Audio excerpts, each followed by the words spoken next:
Well, it's not just in banking, where there's significant change to boards and to senior management. Executive search firm Blenheim Partners notes that in the past year, 130 ASX company chief executives have been changed. But these days, finding the most suitable leader means more than just finding a person who runs the day-to-day operations. Gregory Robinson is the founder of Blenheim Partners, and he joins me now. Gregory, many thanks for your time.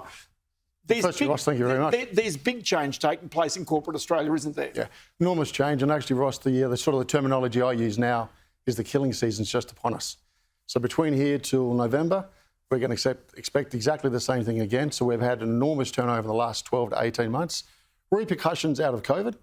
Chair first, chief exec next, CFO, and the rest just follows. So is this abnormal, or is it something that's, evolutionary? Does it take place every couple of years, or is it just a steady stream that is ongoing? No, it's on the high end. But the big point which worries me, and I think chief execs, key leaders, are vulnerable, Ross.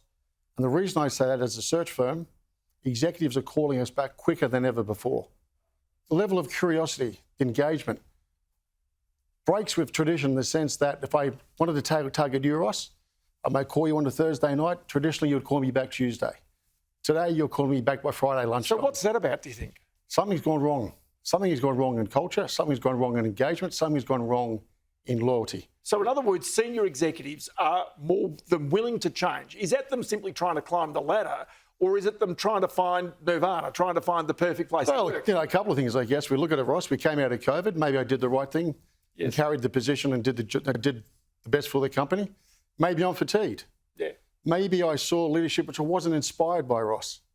So I'm going to consider, I've only got like a football player, I've only got a short period of time to play at the peak. And I want to play at the peak. The challenge that most CEOs are facing at the moment is around productivity. And if I'm going in as an executive, and that challenge is around people coming back to work. If I'm a high performer, we're now actually starting to feel pushback, Ross. People are saying, I want to be in an organisation which is challenging me better. How am I going to show myself to get that CEO role, have that aspiration, if I'm getting lost? And how much of this is also about incentive payments that are not really coming due to that leader? So they actually think that they're worth more, that maybe they've performed, but for matters outside of their own sort of control, they suddenly find that they're not getting the bonuses they expected. No, Ross, you're absolutely spot on. The biggest question at the moment, Greg, I heard for the last 3 years, the STI didn't come in. The LTI didn't come in. 5 years before that didn't come in. Show me the money. I'm really not that interested anymore in the LTI program. It's beyond me. All right, it's other circumstances. Is it that brave, really, that they're basically saying it's really all about the money? No, it's not all about the money. In fact, organisations are doing their utmost to have retention programs. It's about giving me the opportunity. I want to be a future CEO. I want to prove myself. I want to be compensated for it. I want to be challenged at the best. The flip side of that, Ross, I may even pack my bags and I'll leave Australia. Yeah. Look at the currency rate. Yes. You know that better than I do. Am I getting well paid here, or am I better served somewhere else now? So 24 months ago, where'd everybody come back and return? We're actually starting to see people depart, Ross. So that's another issue. There's a brain drain going on because people don't think they can get what they're worth here. And in other words, we're living in a global market. They feel as though they can be remunerated better in other parts of the world. Small market. Yeah. It's a confined market. So if I want to maximise that opportunity, US is begging, Europe is begging, UK's got some challenges, obviously, but isn't that a stage to play at your best? Yeah. So tell me about that other issue about personal security. We talked about that a little earlier, but it's also the thing about whether sometimes when you're now placing a chief executive, that you've got to look them in the eye and say, are you prepared for what's coming for you and your family? Because some people might balk at that, won't they? Like I had a chief exec I advised a number of years ago. We had a gunman out the front of his house, stalking his house, and his young son woke him up and said, Dad, someone's out the front. Every time he came back to his home, they had the bomb squad investigate the home. Okay, that's pretty scary. It is. They are trained for it, Ross. They are well prepared. Let's not lose sight of it. These individuals are driven individuals. They are groomed. They're used to people like yourself. They're used to the press. There is the question around professionalism versus coming in infringing on the personal line. And I think in some cases of late, we're just starting to overstep the mark. But we're now also seeing the role of the CEO start to change a little bit too, Ross.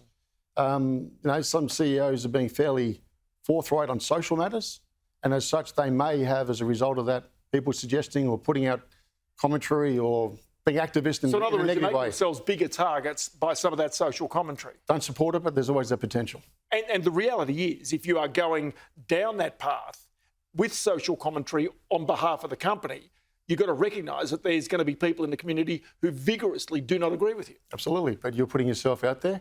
You're upholding particular views on behalf of an organisation. If you want to play that game, I guess you've got to expect sometimes unfortunate results can happen. Okay, but they would argue that that's leadership. And leadership of running a company, leadership of running a group of people, employees and suppliers, whatever it might be, they would claim that that's leadership, and even in many cases, environmental and social governance is a part of that as well. Yeah, well, the world's changed a little bit, Ross. I think 15, 20 years ago, very few CEOs spoke out like that. These days, it's becoming, half the CEOs in Australia don't, Ross. There is a small group who will do, and they're quite active about, suggesting what they stand for. If you look at it, number of people will join those organisations as a result. Others will leave those organisations as a result. So it's still to be played out longer term. So if you're trying to place a person into one of these chief executives or a chair's role, does that make it therefore harder to find the right individual that will suit that organisation? Absolutely. Absolutely. You've got to do, like all investigations, you've got to do backgrounding on these individuals. It's got to be thorough. It's about style, the ability to engage, ability to influence, and where they see themselves in 3-5 years' time, and do they fit within that culture or that organisation. Now, that culture is set by who? CEO. Yeah. And, of course, then you've got the board and the chair who play a vital role because they make the ultimate appointment, don't they? Absolutely we do. And as you said, Ross, we've had a lot of changes in chair, and we're going to see a few more coming through in the next 3 to 6 months. Tell you what, Gregory Robinson, great to have you on the program. We'll do it again very shortly because there's always going to be something moving in this space. Really enjoy the opportunity, Ross. Thank you very much.